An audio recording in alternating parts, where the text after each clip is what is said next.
My lovely wife here will be helping me demonstrate why dustless blasting is superior to dry blasting in many situations.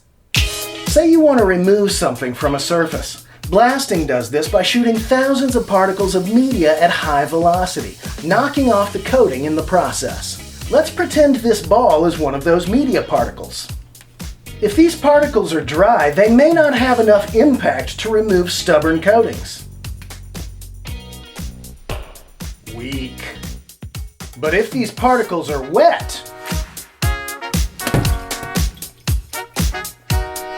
the extra mass of the water means more impact and better removal, not to mention dust suppression.